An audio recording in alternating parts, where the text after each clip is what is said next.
Morning, everybody. It's a beautiful morning here in Ireland. The weather's been fabulous for the last 3 days. There's a feeling of energy has come in, new creative energy. This is a good time for creative people, artists, or even creative thinkers, planning different strategies to move forward.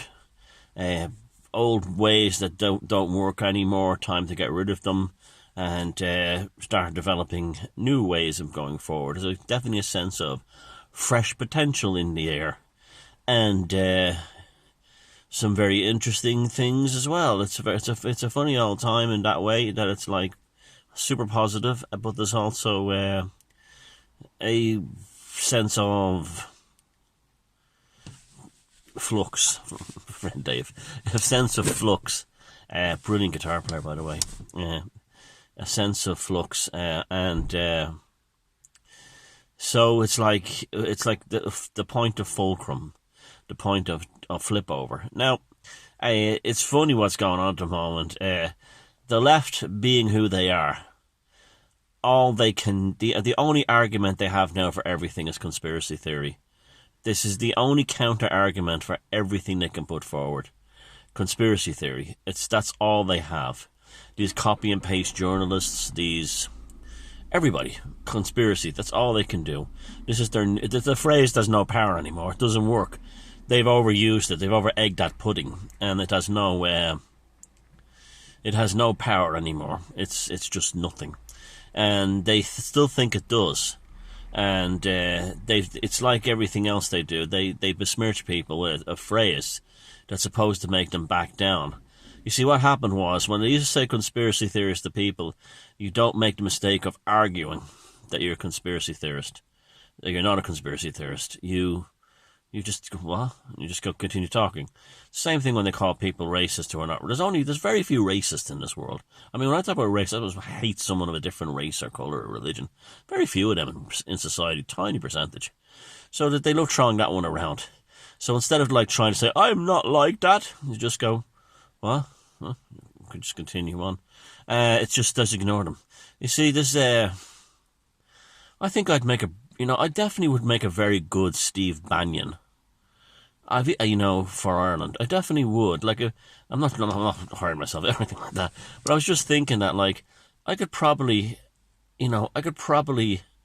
apply a political strategy that would get anyone elected in this country. If they were serious and they listened to me. I know how to do it.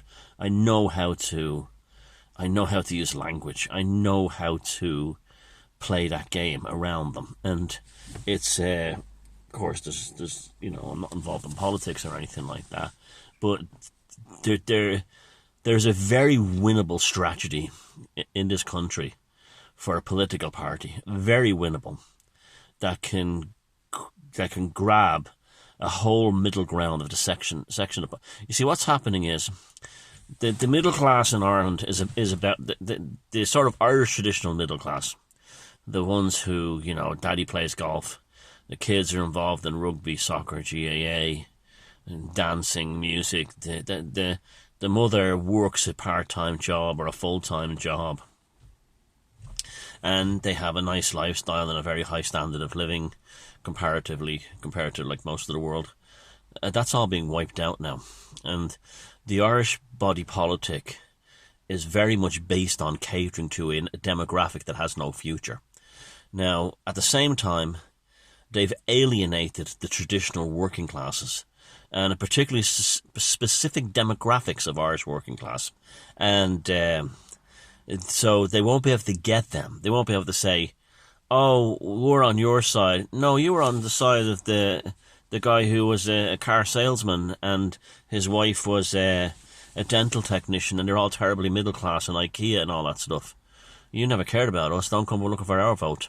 That's a huge demographic that's never been tapped into, and because the Irish body politic is very. See, we're living in a kind of a version of the Weimar Republic in Ireland now. We're basically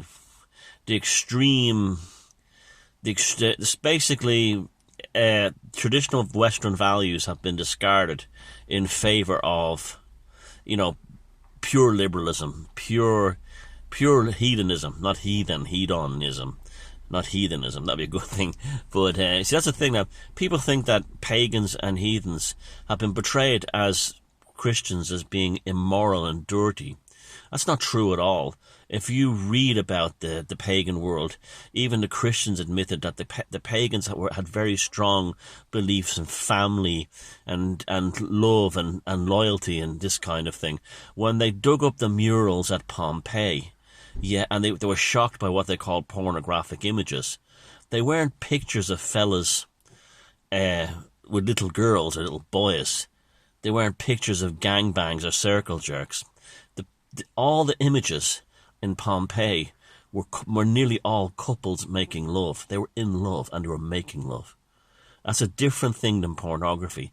There was other pictures of men and women in different sexual positions inside brothels, but that was still it was not filth. It was like, sexual positions. It was not cutting each other with knives and things like that. Anything sick, and people forget that. People forget that the pagans were very, very moral. And when I say moral, they didn't have a Christian morality. They had a decency, and they were very traditional. And that has all been abandoned. That was where Western society did not get its morality from a rabbi from the Middle East and a bunch of Second Temple rabbinical Jews who were into circumcision and all this stuff coming into Europe with their own version of Judaism. It was already here, okay? When the pagans or Christians stole it like they stole everything else. And I'm not putting you down if you're a Christian. They stole it like they stole it. They stole it and then said it was their own, and then said that the other side that they got it from were evil. And so you remember that, like Pompeii, they're not filth, those pictures. They're couples in love, making love. And that's not degeneracy. But we live in an age that degeneracy is now the norm. And in Ireland, that's the norm. That's what that is. That hit me big time, was when the abortion referendum passed and they had all these people in Dublin Castle. And they weren't, I'm not anti-abortion. This is one of the things that has me stopping, the sort of the nationalist element in Ireland is you still have to, women will get cancer while they're pregnant and things like that. You have to have it as a medical intervention. You have to, but you shouldn't have it as a form of birth control. And they were all jumping up and down in Dublin Castle and screaming, because then they could actually do what they wanted without having to have any responsibilities for it. It was just a sexual thing, completely. And you even look at the faces on them in the crowd in Dublin Castle. That was a sexual orgasm by these feminists. It wasn't a thing like, we now have the choice to terminate a pregnancy if I get, raped, or if the kid is, if they can save my life, this kind of thing, and the kid is in, whatever, not a medical compassionate thing. It was purely like, we can do whatever we want now. This is Weimar Ireland, and we're in Weimar everywhere, really, in America. And I'm not Mr. Family Values traditional by any means. I'm not one of those types. Absolutely not at all. I'm very much into freedom, but I'm also understand that there's like, you can enjoy, it's just like, you can enjoy drugs, or you can partake in drugs or alcohol recreationally, and then to walk away. It's the same thing with that stuff. You can enjoy it and then walk away, because otherwise it becomes a niche that's never scratched, and you end up like what we see in Epstein's Island. And this is the Irish body politic now, catering to those types. Now those types have got to that position in Ireland because of the spectacular growth in Irish wealth and this country's wealthiness and richness in the last 20 years. It's all now been wiped out by the coronavirus. And as a result, that demographic who propped up the government's right to the present is now gone. There's several million, there's millions of Irish who are not like that. But because they were doing okay economically, they didn't really think about those things. Well, now they're staring oblivion in the face, economic oblivion in the face, and they're going to want answers. And the government and the mainstream journalists in this country calling them toxic nationalists or anything like that is not going to work. It's not going to work. And that's really all the government, their spin doctors have here, the mainstream media. It's all they have, is to call them conspiracy theorists or little Irelanders or, you know, Irexit type backward troglodytes or something like that. And it will not work, just like it didn't work in the UK. Now, so that's it. That's the great shame. That one of the reasons I don't involve myself in politics is because there's a whole. It's to win Ireland. It's actually a lot easier than people think. But apparently, the political system is such that it's people are, even the new parties in Ireland, they're still too lost in the past in many ways, and you know. These things have never been fully and properly addressed, and so you have a situation where all the mainstream parties, all of them are woke, pandering to a degenerate, affluent minority. They've stabbed or ignored or just handed the money and put away to one side the traditional Irish person. And now their demographic on which Irish politics has been built in the last 20 years is now gone. You know, it's gone. So things will change very, very fast. They will change rapidly fast. See, what's happening is you see them with the masks now. They're all back on the masks again here, and it's a terror that if we do what the government tells, it's a last ditch effort. If we do what the government tells us, we'll avoid all the economic catastrophe coming. But they won't. And wearing a mask will not bring you back your job that you lost because the government locked you down. If you work as a waiter in a restaurant in Dublin, or a waitress or a bar person in the hospitality trade, in Dublin right now, they've shut you down. They've basically put you out of business. Wearing a mask and doing social distancing will not get you your job back. Well, that's your main priority now, is the economic survival of yourself and not your family, but not that of a mask. Right now, you're spending all this time, and this is not just Ireland, this is around the world. You're spending all this time trying to save a bureaucratic idiosyncrasy called the COVID-19 pandemic. And you're sacrificing yourself, your livelihood, your family's economic security, and your future happiness in order to indulge this bureaucratic idiosyncrasy called the COVID-19 scamdemic. And at some point, you're going to have to face... You see, I don't care, like you ones that are looking at me, who look at me in the shops funny because I'm not wearing a mask, or are watching these videos go, you're irrelevant. People like us will own your children. We will own your wives. We will own your girlfriends. We will own the people that are now seeing that they could not depend on you because you are a frightened little man. You think that Van Morrison's new song is dangerous. Imagine that. Oh, I'm afraid Van Morrison has a song out, I'm frightened. You know, this kind of thing. Jesus, you know, Imran's finished, you know. Your woman doesn't want to hear that from you. Your woman wants to hear from you the survival plan for her and her children. And wearing a mask is not enough. Not enough. And then putting on, saying, well, I'll get a visor. No, it's not going to do it. This is where you have to be. This is where you have to tap into aspects of you that was taken away from you by middle class and bourgeoisie comforts.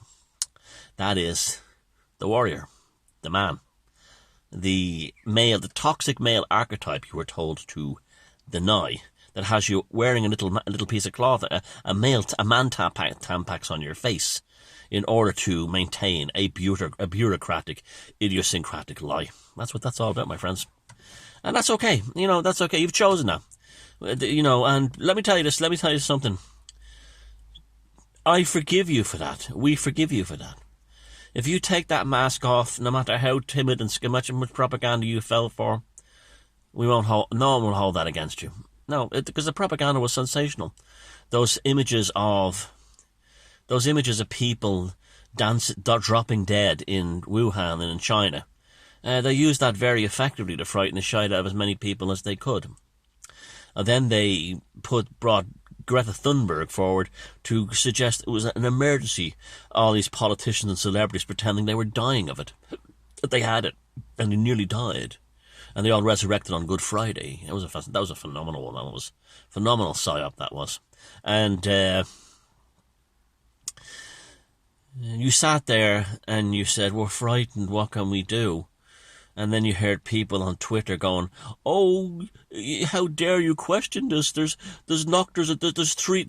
What's that guy around the tech thing in Dublin? He's saying those 3 nurses have dropped dead in Dublin in that one hospital. Absolute bullshit. And slagging people off, and there's this sort of thing. I'm on the moral high ground because I support hospital staff, and this kind of thing. And and then for all the stories of hospitals' bodies, the morgues were so filled that they were throwing bodies into cold storage rooms, because there were so many dying from the coronavirus. And what do we see? Hundreds, not dozens, but hundreds of carefully choreographed TikTok dance videos by ambulance drivers, nurses, doctors, all the heroes. It had gone to their fucking heads, the whole hero thing. And they were only doing these TikTok dance routines because they had nothing to do. It was to kill boredom. I know there's lots of great people work in hospitals. Of course there is. But there's also a narcissistic element, and that was triggered by we're heroes, and they were like, "Aren't we heroes?" And that's what brought those dance thing forward. Because one of the, this is like, you sat there and you sat through that going, yeah, but they're just relieving the stress. But deep down inside, you're being made a sucker of. When you're walking around today with that mask on your face, you know that they're burlesquing you. They're making a sucker of you. They're making, that deep. That's why you're angry. That's why you're tense. The flag of your country is not a face mask. The flag of your country is the flag of your country. And they always said, what would be the flag of the one world government? Face mask. That was it. Imagine if that blue and white face mask swinging from a flagpole. That's the flag. That's the mask of the one world government. That's it. And all they had to do is create an invisible enemy of ours. And like I've often wondered, is this Project Bluebeam? Is this it? And I think it is. Not literally, but I think it is. And this was the silver bullet to unite the one world government, and one more technocratic government. You see, that's the whole thing. They're not coming together as a world government to end peace and make the world a better place. They're coming together as a world government to catalogue, classify, stamp, brief and debrief, as they say in the Prisoner intro, and to number you. So you're reduced to a piece of data in a giant computer that's the planet Earth, run by the likes of Bill Gates and his wife, who are unelected. That's the one world they're planning for you.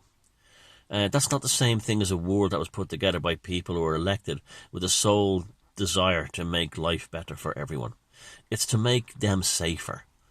If they can, that's what they're terrified of a French Revolution type situation, or a Russian Revolution type situation, and in order to stop that, that's why Prince Charles is all signed up for it and everything.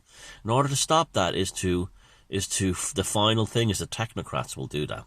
You'll be chipped, microchipped, briefed, debriefed, and switched off if you cause them any problems.